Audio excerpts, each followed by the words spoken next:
Լևոն Տեր-Պետրոսյանը ճիշտ քաղաքականություն էր վարում։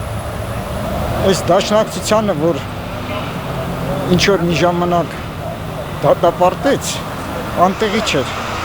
18-ից 21 թվականը դաշնակցություն ու կուսակցություն արեցին, հայ ազգը երկու մասի բաժանեցին ու կոտորեցին հայ ազգին։ Դաշնակները հիմա որ սենց գլուխ են գովում,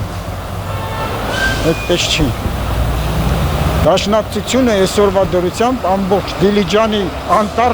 անտառահատում է։ Այնպեսի ծառեր է անտառահատում, որ դարավոր ծառեր են։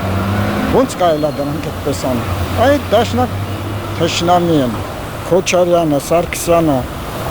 մեջներից խելոքը մի քիչ մուկն էր։ Հասկացավ, որ ինքը դրանց շարքերում չի, վաճառեց տունը եւ գնաց։